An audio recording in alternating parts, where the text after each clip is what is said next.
I go by the name of Eddie Jacques, and I'm a major. Just recently, this is the love of my life. The girl I met 73, 74 years ago, and decided that day I was going to marry her. And I did. We've been married for 69 years, going on 70 pretty soon, then 75. We're going to be together for a long time, huh, Marie? Yeah, I hope so. Okay, hang on. Hang up here, hang on.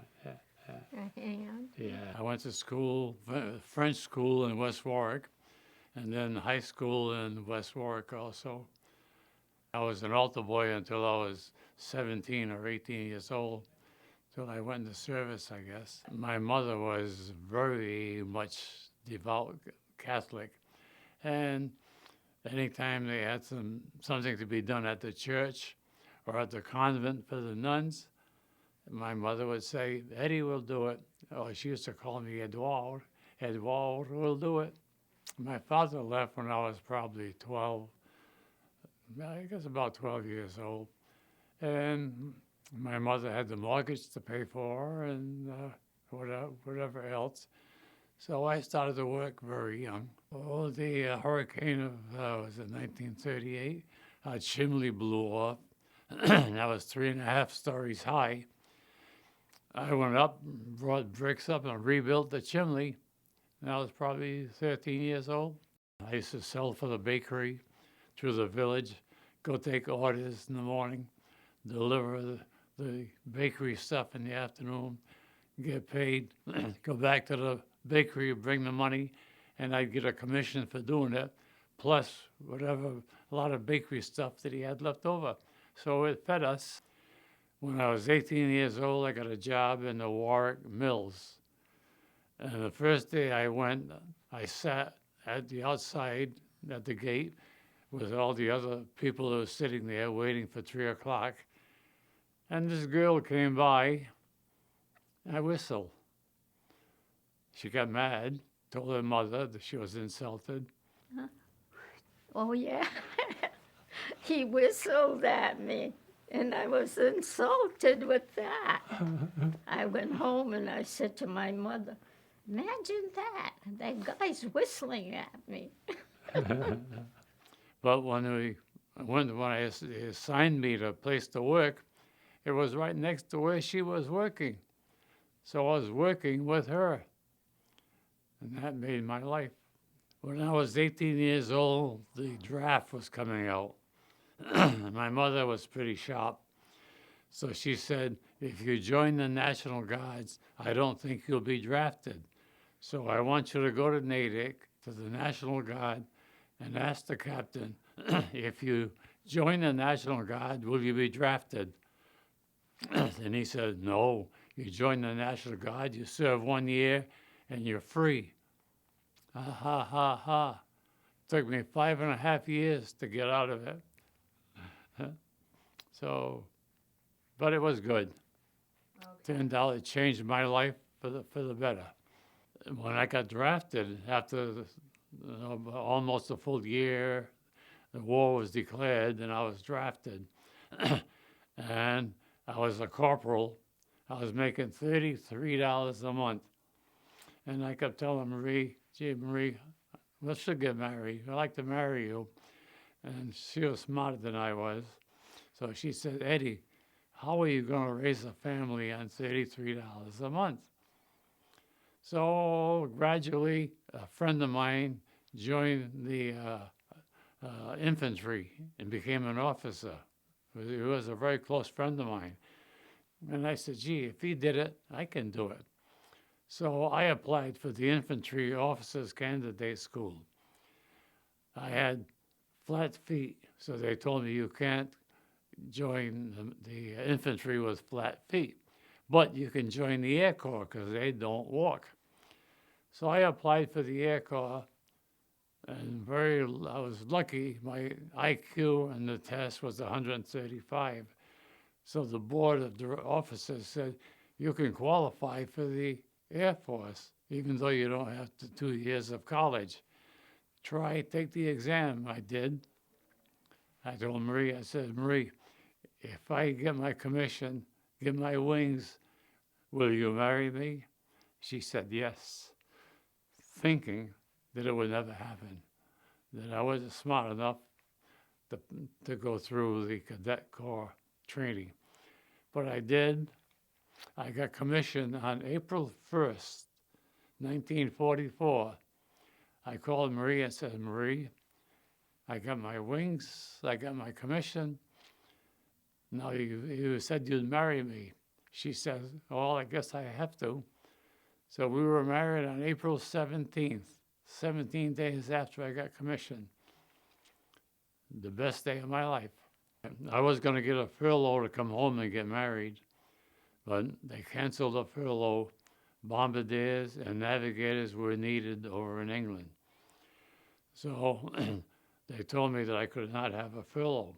I called Marie and I says, if you want to fulfill your promise, you have to come out here to Lincoln, Nebraska to get married.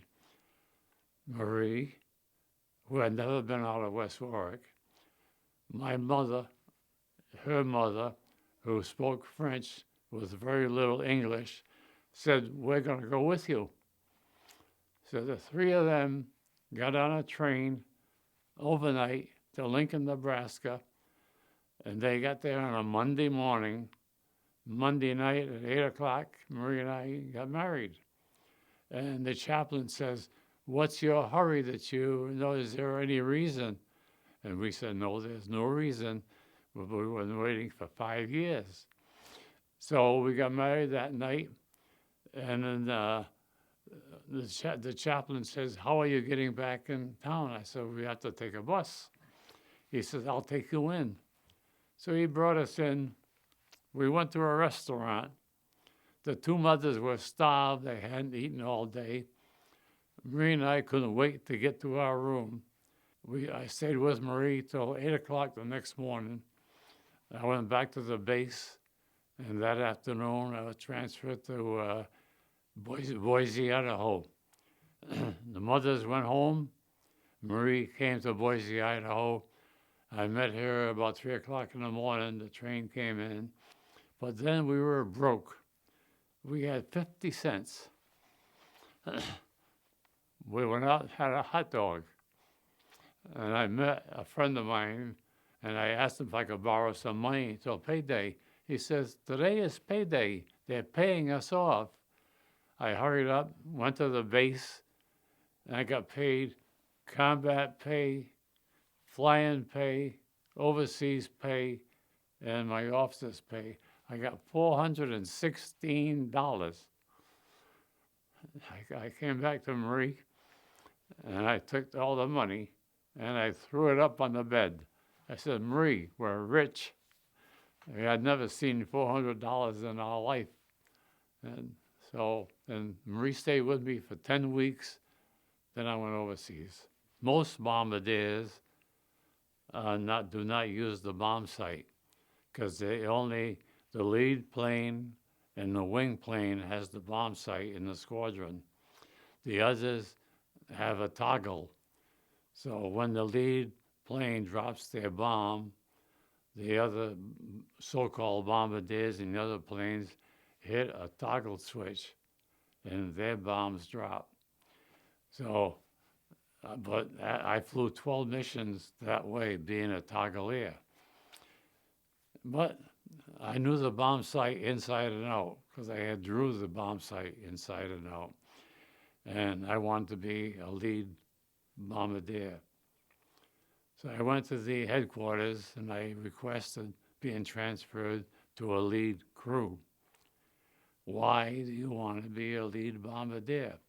Because I want to get on the bomb sight. That's what I trained for. So the officer that I spoke to said, you realize you might shorten your life by being a lead bombardier. I says, no, I would just want the bomb sight. So I got transferred, and he says, there is a Captain Fred Isert who is looking for a bombardier because he wants to be a lead crew. So I was assigned to Fred Iset's plane, and I became a lead crew bombardier. And I wanted to be a lead bombardier, because then you're a hero, you know? As a toggler, what'd you do? I toggled the bombs, you know? And so I flew 18 missions as the lead bombardier.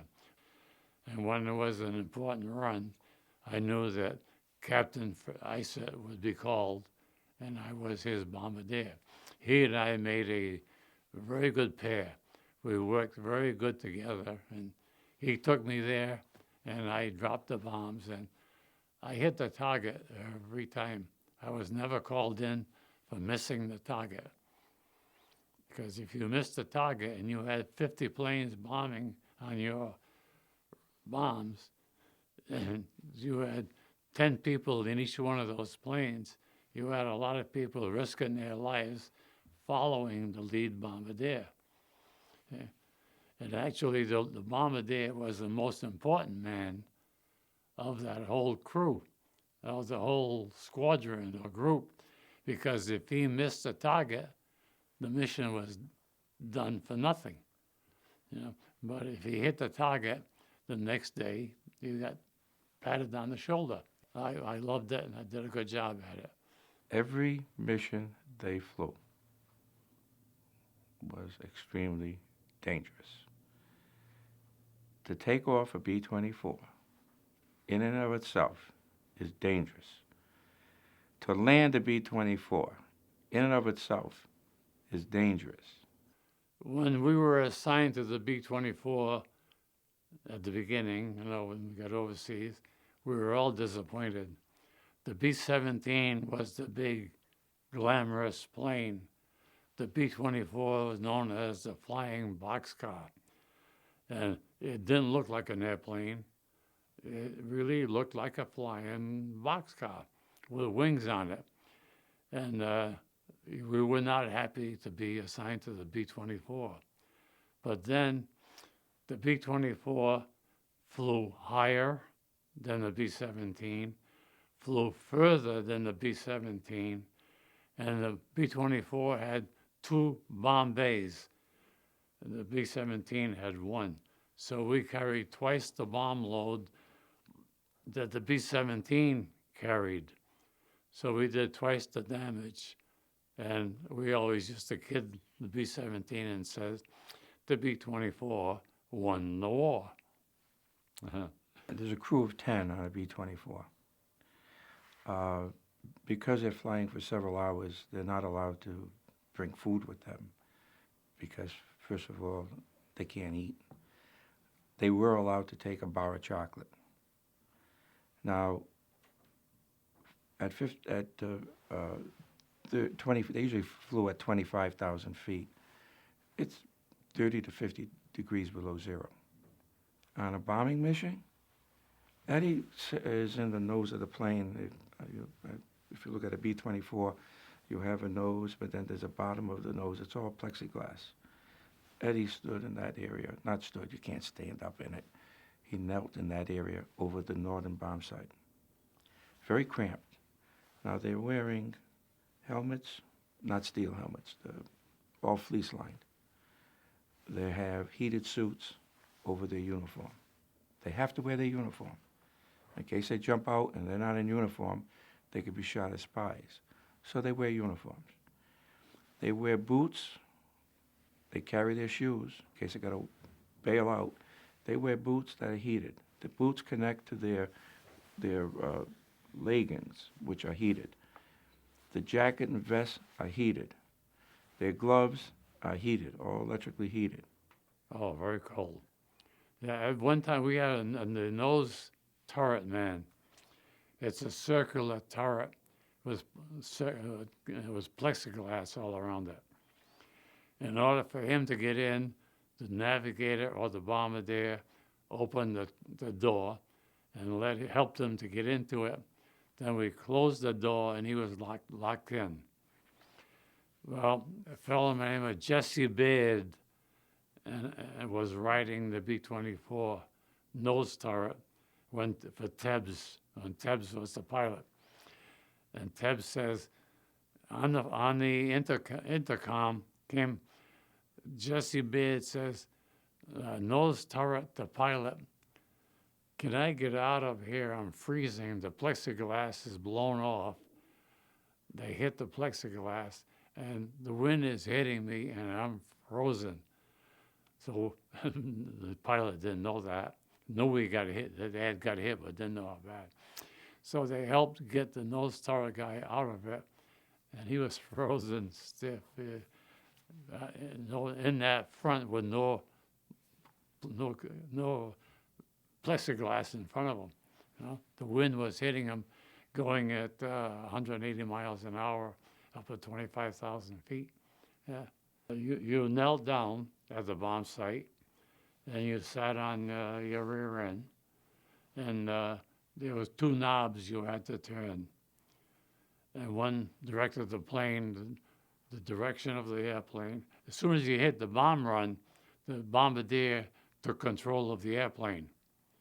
So you had to keep it and lined it up with the target, and then you had to keep it from going up and down. So with those knobs, you control the direction. And so you had a dial, and you set the speed of you had all kinds of gadgets you had to set in the airplane, in the bomb site.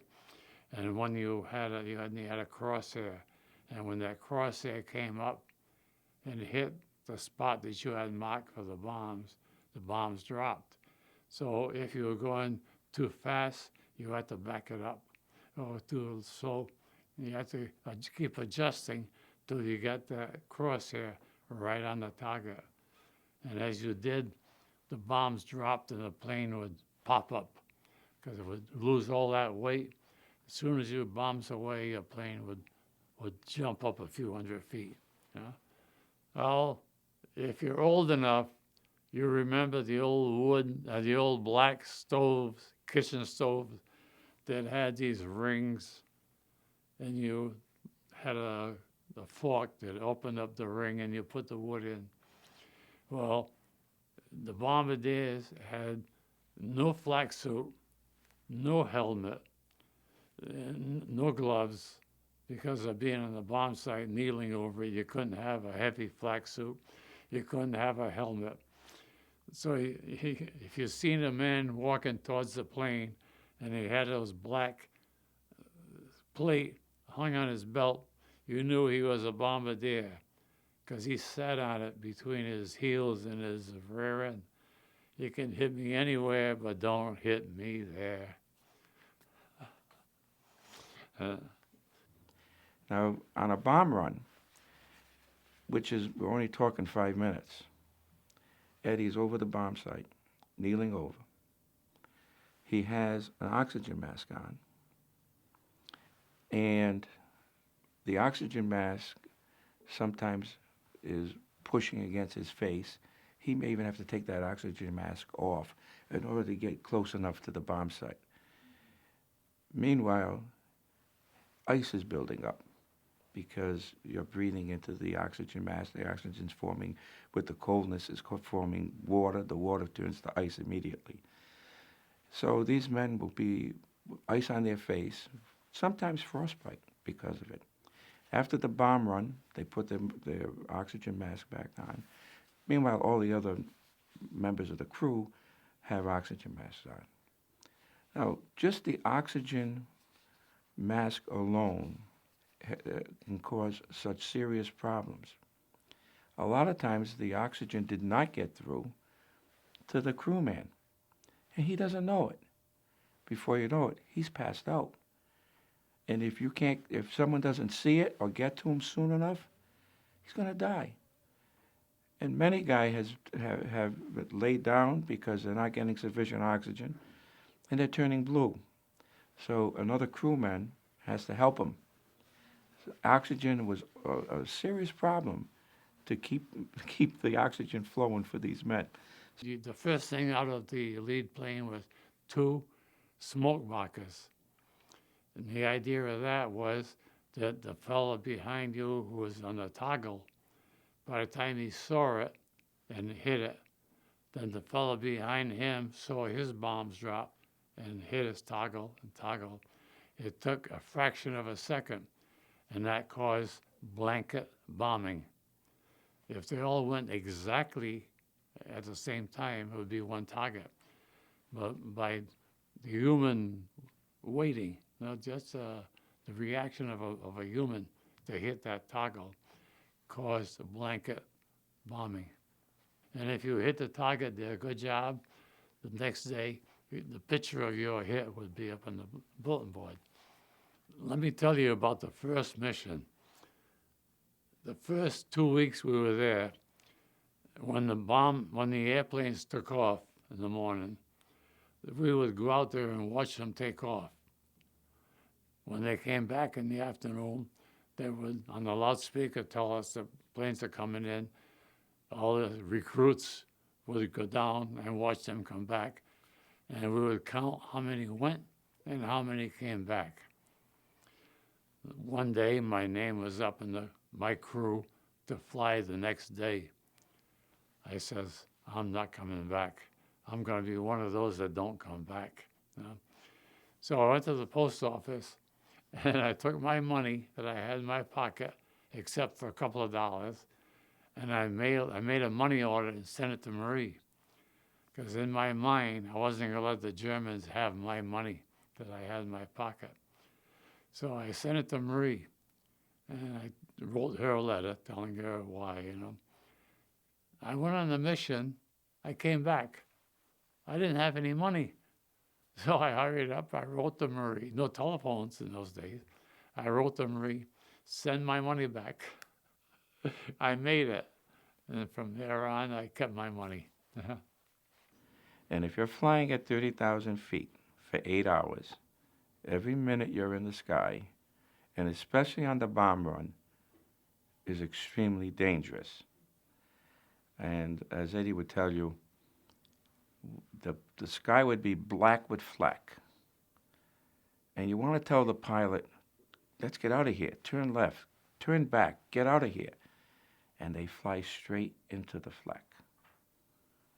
Every mission was like that. When you had your eye stuck on the bomb site, you actually didn't see it, you know? But before we got through it, whenever we saw the flak over the target, there were no enemy airplanes because the planes kept away from going through the flak. But the flak, and on that flak, it would be a red fire explosion, then a black smoke going up like a mushroom. And they used to tell us back on the base, if you see the explosion, don't worry. It's the one you don't see that's going to kill you. Yeah? But still, you would see them over there and over there, all over the place. And you'd say, we're going to go right through that. How can they miss us? What they did, they missed us. But we used to lose 10, 15 planes, you know. We had a wingman, the two planes that had the bomb site, the lead and the wingman. He got hit, direct hit, and blew up right next to us, very close to us. 10 men in that plane died at that time. 50 feet away, it would have been us. But no, we went right through. We used to wonder, why does a pilot keep going with all that flak in front of us? Damn it to hell, we're going to get hit. You know, we can't go through that. But he kept going, following his orders. He must have been as scared as we were, and we made it. We made every mission through the flak, no matter how black the sky was. And we always never felt that we were going to get hit.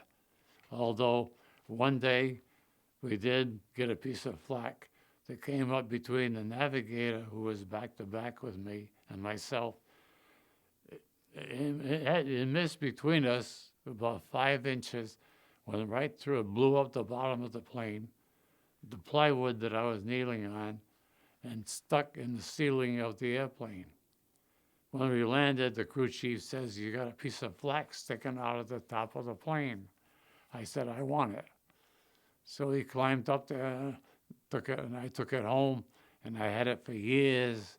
A priest gave me a rosary, and he said, Eddie, the Germans will never knock a plane out of the sky that the Blessed Virgin is riding in. He gave me a rosary. He said, take this with you. I took it on every mission, and I never got a scratch. He flew gas missions, and they weren't bombing missions. They had to fly gas to the Third Army, Patton's Army, in France. Patton was running out of gas, so the 8th Air Force would fly cans of gas to France. It would happen that in the morning they would load up the plane with as many cans of gas as they could, fly to England, fly to France. We go to San Quentin. We went to Lille for a little while. Then we went to San Quentin. And we would get there around noontime, and while they unloaded our plane, all those cans of gas, and put back empty ones in there, we would go into town and go eat. And we didn't have any money with us, so not enough that we could, So we would take a K-ration box, go into the mess hall, have it filled up with coffee. And the French people had no coffee all during the war when the Nazis were there. So we go with our box of coffee, and we go to a restaurant and say, we got a box of coffee. You feed us. They go crazy. They hadn't had coffee for years. So we trade a box of coffee grounds for a meal. And I had one couple, Albert Decroix, and his wife and 2 kids. Every day they come and look for my plane that I was in. It was a red tail with a white line, and they knew my plane. I'd give them coffee. Then I started bringing butter, and I brought eggs, different things, and I would give them to this couple, just give them to them. And when the war ended, we corresponded, and to this day, we correspond with Albert Decroix's grandchildren. When my granddaughter got married, they came out to the wedding, him and his wife. Well, the reason why I flew on those gas runs, why I went every day, they would ask me to go, would be a skeleton crew, the pilot, co-pilot, navigator, and a couple of enlisted men. And I would go because I spoke French. And I would set up dates for the other guys with the French girls. And the French girls didn't speak English. So I'd even write a note, show them in French, show me the way to the airfield where the B-24 Liberators are. Both pilots told me, Pilot Tabbs and Pilot Isaac told me that they were more frightened flying gasoline to France than going on a bombing mission. And several planes did crash and blow up because of the gas fumes. But I think a mission that they came to probably the closest to being shot down was when they were lost and their navigator failed to keep on course. When you took off from the base, they would tell you fly a certain direction for so many minutes, turn left for so many minutes, and climb at a certain rate. And eventually, you got high enough that you saw the rendezvous plane, which was the B-24 painted red, white, blue, all different colors. And every different outfit had their own plane. So we'd line up on that plane. And once we were all lined up, we would take off over the channel into France. Well, this particular day, we went up and it was foggy, and we never did see that airplane so we never did line up on that airplane. And the navigator would say, we're going to find that, because I know where they're going. So he would give the pilot a heading, and we'd fly it. After a while, we decided we are lost. There's nowhere near any other plane. So the navigator looks down and says, well, I know where we are. We're over London. That's London down there. And by then, a German fighter plane came on our wing and waved for the pilot to land. The pilot opened the bomb bay door so he could see we were loaded with bombs. And we're not going to land on a grass airfield with bombs. Right away, the P-51 came behind him, and he took off. And the P-51 was on the same radio communications as our pilot. So the pilot asked him, told him we are lost. Where are we? He says, you're over Amsterdam. How far is Amsterdam from London? So he said, would you give us a heading back to England? So he gave us a heading to get back to England. And we flew over the channel, dropped our bombs in the English Channel, and killed a lot of fish. And then we went onto the base and made it back. But we never got credit for the mission. And the pilot and navigator, they were called into the colonel, explained what happened, got lost. They were a target to be shot down because they were all alone. And when a B-24 was a straggler, they were dead. We were low enough, they were shooting at us with tracer bullets. I swear it was like rain, red rain coming up. But we were just high enough to be out of reach of the bullet. They didn't hit us. A few of them made holes in the wing. If they'd have got the gas tank, we'd have blown up. Yeah. Again, we were lucky. The Blessed Virgin was with us. Yeah.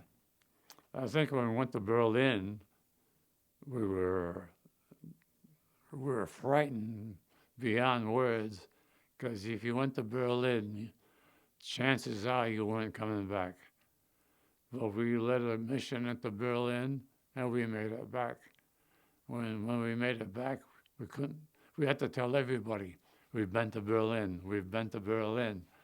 Because if you went to Berlin, you were a real flyboy. Yeah. We bombed Tempelhof Aerodrome outside in Berlin, because they were afraid that Adolf Hitler was going to fly out of that airport, the Tempelhof Aerodrome. And we bombed it, destroyed it. Yeah. I think the mission that he's most proud of is the one he got the Distinguished Flying Cross for, and that was Leifheim, Germany, because it was a perfect bomb run, and he's proud of that. This is my cherished medal, the Distinguished Flying Cross. Before we left England, the pilot told me, you and I are receiving the Distinguished Flying Cross. But we didn't know the war was going to end, so we came home, and Senator Frank Reed presented this to me. That's for a mission we had, I think it was Leipheim, and it was a dangerous mission, and the pilot and I both got the Distinguished Flying Cross. The Germans were starting to make their jet planes, and this was a ball bearing factory, and it was highly protected by flak guns.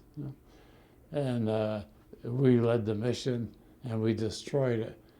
I have pictures where I received the citation. Completely destroyed the airfield where they were making the ball bearings. This one here is the Air Medal. If you notice, it's got 4 oak leaf clusters on it here. You receive this after flying 6 missions successfully and coming back. So I flew 30 missions, so I got 4 oak leaf clusters worth 6 missions each, and this one here. So that's for flying 30 missions. Okay, this hat is 70 years old, I guess, 65 years old. And that was the uniform. When you got over in England, you had the rod inside, the plastic, it held it out. Once you flew 6 missions, you were allowed to take it out. So you would take this out of it, and then there would be a floppy hat. And that was the difference. If you saw a man with a floppy hat, you knew that he had flown his missions. He was a combat pilot. But if he had this in there, he was a ground officer. And ground officers and air officers didn't always get along. We used to call them paddle feet. They didn't like that. What did that mean? What was paddle feet? They are on the ground. They're not up in the air where we are. And they had an officers club on our base for the officers who were not pilots. And every once in a while they would try to come to our officers club because we ate our meals about an hour earlier than they did, right after the mission. So they come and eat at our mess hall and go to town. This little medal here I received last month from the state of Rhode Island. It's the Rhode Island Star.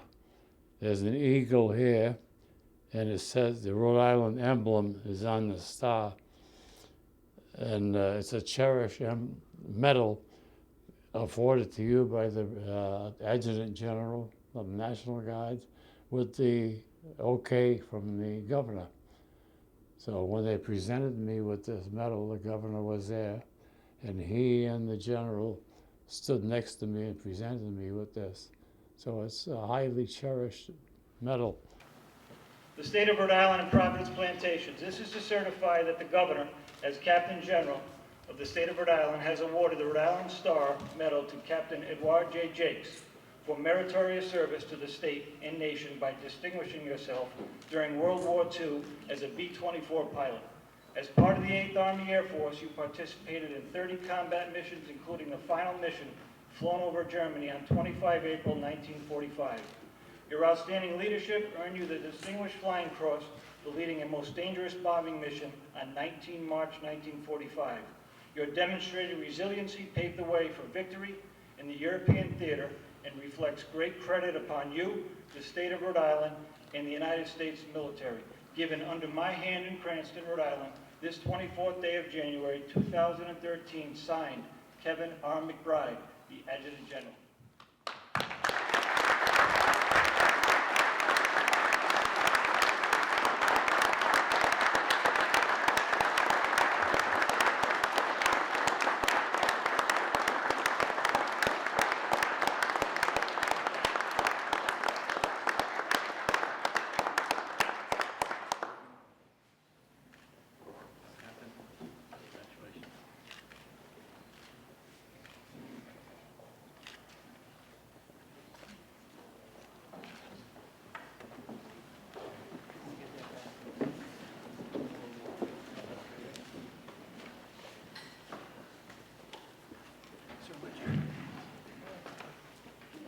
Attention to orders.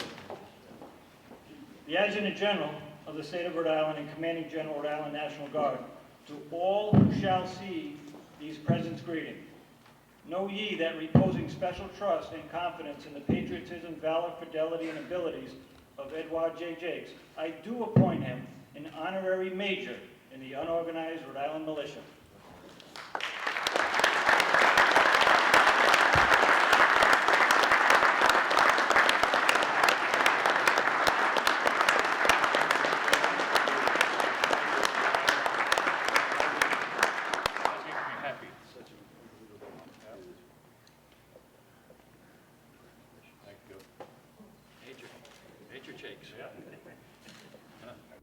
It's funny, I've been a captain in the reserves for 50, 60 years, and I always thought if I had stayed in the reserve active, just a couple of more years, I'd have been made major. But I had the kids, 3 boys, the mortgage, the car payments, so I had to work. So I couldn't go to my weekends. So now they promoted me to major. So when I die, it's going to say Major Eddie Jacques. I'm so grateful to them for this medal, for that. Asta Capaldi, who is an attorney here in Coventry, also a judge, 6 years ago, he saw the booklets that I had, the scrapbooks, and all these things there, and he started to interview me and several people that I flew with, both pilots. We went to Utah twice, interviewed the pilots, and he's now dead. We went twice to Ohio to interview the pilot, the first pilot I had for the 12 missions. He has since died. Let me tell you a story about him. He was flying a mission after I left, and the plane in front of him was hit by flak and blew up. The engine came off the wing, and he says, I saw it coming. And he said it went right by me and took off the tail of the airplane. So how many pilots could fly the B-24 airplane with just one tail, one side, one up? And he did it, and he took it back home. But he said when he saw that thing coming, he said it was a flash. It happened, so fast. But he says, I saw that big thing coming at me, but it went right by my window and took off the tail. I was so fortunate that both those men were good pilots. Both started to fly when they were about 16 years old, flying back home. Yeah, and so again, I keep saying that the Blessed Virgin over us, and good pilots. What can go wrong? I had the opportunity to interview not only Eddie, but the first pilot, Merlin Tebbs, that he flew with. Merlin went on to fly 35 missions. Fred Isert, who was his second pilot, who flew 30 missions, but 18 of them with Eddie. Fred Isert, he was a great pilot. He had thousands of hours of training, of flight time in multi-engine planes. He trained people to fly B-17s and B-24s from 1942 to 1944, before he went into combat. So when he gets over to Germany, he was probably the best pilot in the 458 bomb group. I mean, how many had that? Thousands of hours. So when he got over to Germany, he really could contribute, and Eddie was so lucky to have a guy, because in 30 missions Eddie flew, he never came back with an injured person. The life expectancy, 15 missions. He flew 30. Came close. He almost was killed. I flew 12 missions with one crew. I left that crew, and they had 4 or 5 mishaps. They come very close to being shot down. Once, his name was Lieutenant Tebbs, his whole plane got knocked off of his plane. Other time, his crew had to bail out. My crew never had any hardships. The Blessed Virgin, I feel, had her hand on my shoulder. Tebbs flew the 752nd Squadron, and he's going on a mission. He'd lost his hydraulics.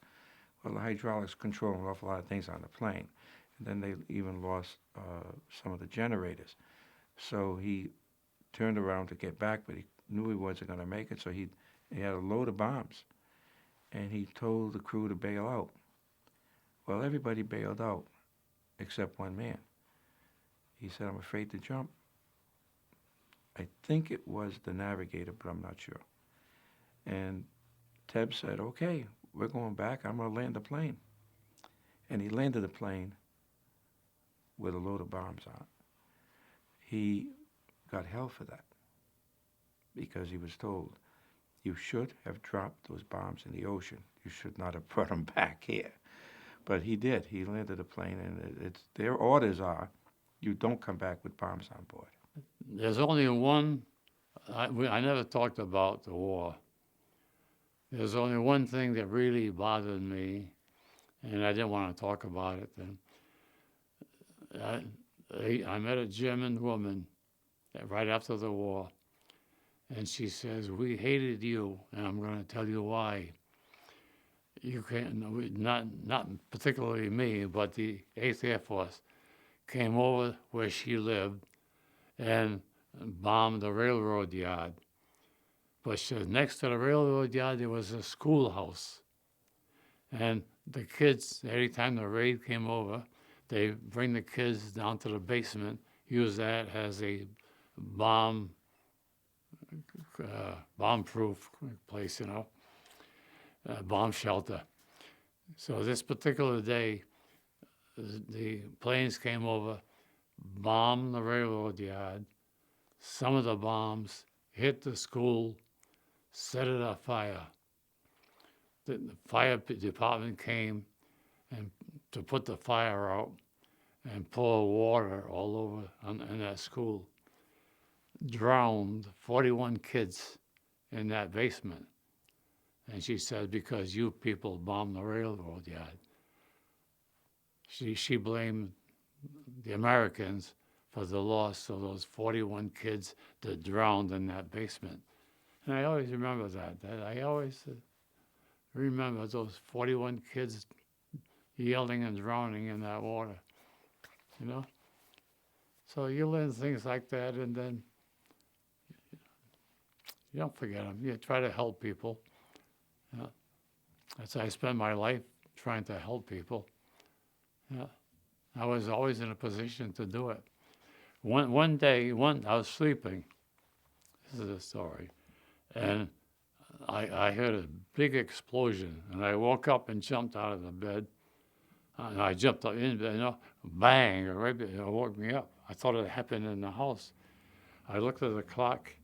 It was 4:58. 58 minutes after 4. That was the name of my bomb group. I was flying with the 458th Bomb Group. Coincidence that I heard that explosion. I looked at the clock, and it was 4:58. You know? That's part of PTSD. You know? You dream of it once in a while. No, nobody knew what it was. Not till, I guess, lately, you know, the last 20 years. Yeah. Yeah. They didn't even call it PTSD. You know? Just get over it. It's up to you to get over it. Yeah. The bravery, but they didn't look at what they did as brave. They had a job to do, and they looked at it as a job. These men that went overseas wanted to get over there, get it over with, and get on with life. That's what they wanted. 23 years old, 24 years old, you did what they told you. You fly a mission, 2 days later, you fly another mission. They tell you you're going up, and you do it. If you were 40 years old, you'd tell them to go to hell. I'm not going, you know. Lock me up, do what you want. I'm not going over. Yeah. But in those days, you did it. You followed orders. Yeah.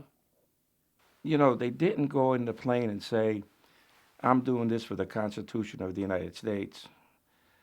They said, I'm doing this because it has to be done. And I want to get home to my family. Eddie's an amazing man. I mean, I know his childhood probably as well as he does.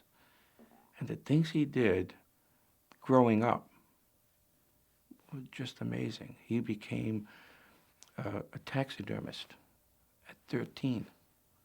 Why? He could make money selling the little squirrels. That's the kind of men that all of them were.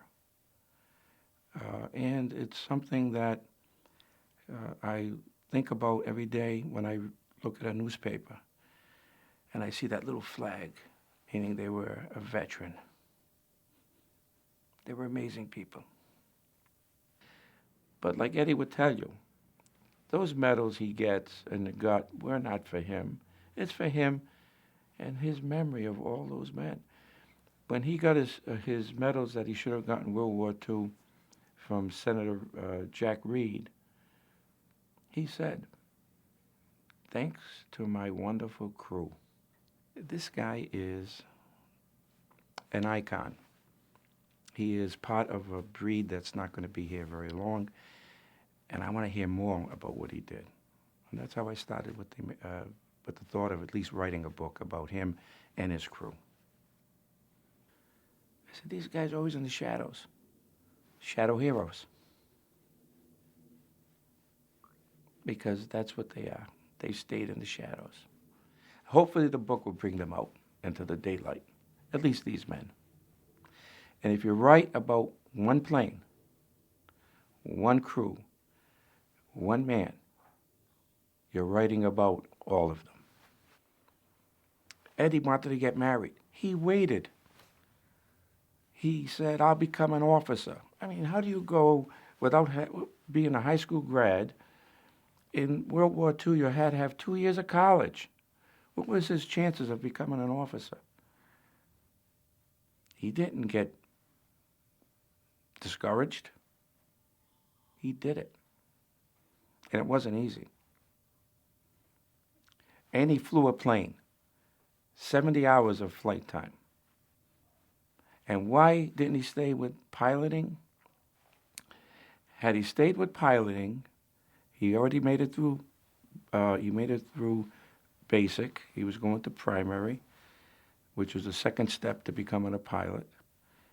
And he didn't make it because he was worried that the lieutenant who was going to decide out of the 5 or 6 men that he had to pick 3 of them to go on for piloting.